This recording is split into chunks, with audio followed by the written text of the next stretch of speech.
Hello. Okay, next tutorial. This time I'm meant to be dressed up as a vampire. Yeah. Or more specifically, a vampire from both kind of the Lost Boys universe and maybe Buffy the Vampire Slayer, both mixed together. I had a lot of fun doing this, and to be perfectly honest, I kind of want to live my life as a vampire now. So if you'd like to learn how to do this makeup for yourself, stay tuned. Okie dokie, so to start this makeup off, I probably should point out what's going on my face already. Fuzz.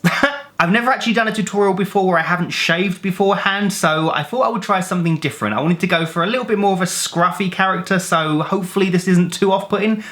Of course you don't need the face fuzz, but I thought it might add to the character. So to start this makeup off, let's talk about the prosthetic that I'm going to be using. So for this entire makeup, I'm only going to be using this one brow prosthetic. It's a foam latex brow piece and it is gorgeous. I've actually used it a couple times on my channel before, most recently in my Blood Mine makeup. So it goes to show how incredibly versatile they are. So as you can see, this is the piece I'm using here with these gorgeous thin edges and beautiful wrinkle lines. I love it. So this particular piece is made of foam latex, and as with most of my foam latex pieces, I get them from mostlydead.com. I'll pop that link on the screen there and in the description bar below. There's plenty of prosthetic brows you could use to do a vampire makeup, but to be perfectly honest, I think this one is going to really help sell kind of, you know, Buffy the Vampire Slayer kind of mixed with Lost Boys, that kind of effect. That's the plan anyway. So to stick my prosthetic down, I'm going to be using some Pro Stick, and we're going to take a small amount of that Pro Stick and a paper-based cotton bud, apply that to the inside of the prosthetic just in the middle because we want to stick that down first so we can work away to the edges. Then I can apply some more Pro Stick to the corresponding area on my face. Then I want to let that go a little bit tacky for about 4, maybe 5 seconds, and then I can start sticking that down and lining everything up.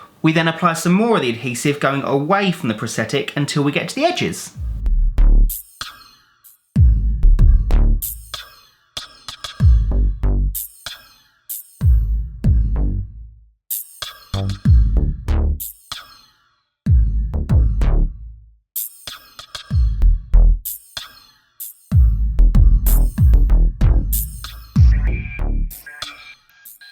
And then, once everything is stuck down, we can take some more Pro Stick and start applying that to the edges all around the prosthetic. So just make sure to apply it going in a rolling motion away from the edges so you don't lift anything up. That way when it dries, it will act as a nice sealant and blend off those edges nicely into our skin.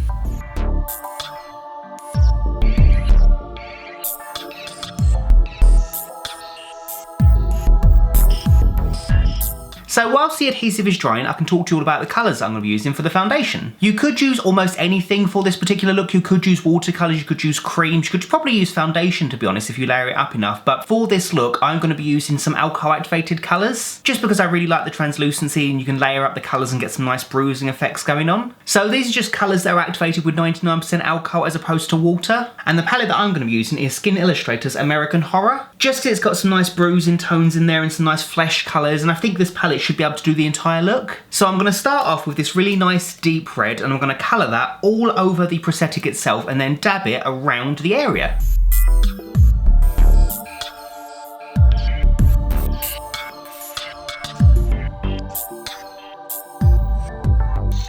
I can then break up some of this red with several different shades of colour just to match my own skin tone. Just make sure to be relatively random with the colours because you don't want this to be a block colour. That's kind of the point of layering all these up. We want it to look as natural as possible.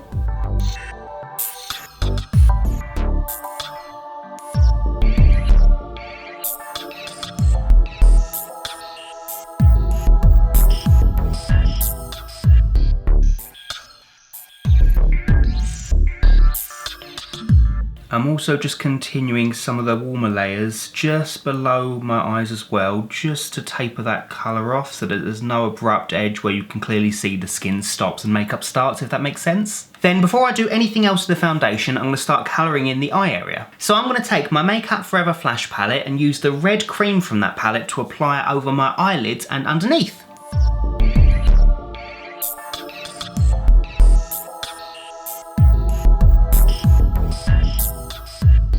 I can then take a new medium fluffy brush and just blend that colour away.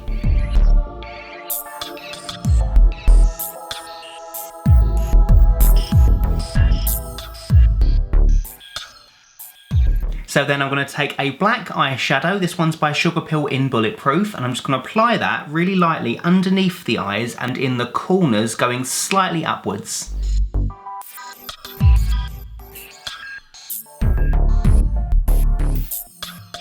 Then, continuing this red colour theme that we've got going on, I'm going to take the same deep red from the same alcohol activated palette we used earlier, and I'm going to go in between all of these gorgeous expression lines, including the ones at the top, and then just taper the colour outwards.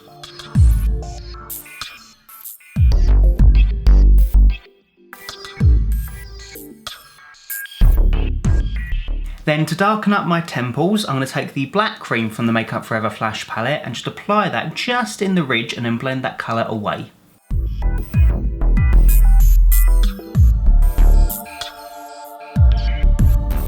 Then, taking the same red alcohol activated colour that we used before and a really stiff spackle brush, I'm going to dip this brush in the colour and apply it quite heavily around the eye area and the cheekbone area.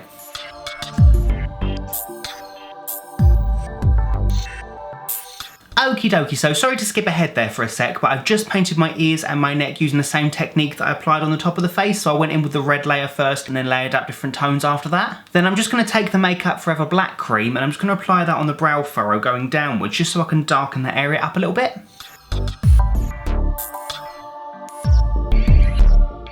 And still keeping with that black cream, I'm going to apply it to the corners of my mouth and the middle and just blend the colour away. I'm then just going to darken up the waterline of both my eyes with a MAC Black Fluidline in Blacktrack.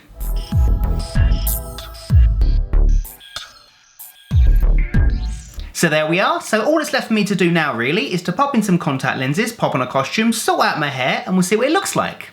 And there we go. That's my look. Officially complete.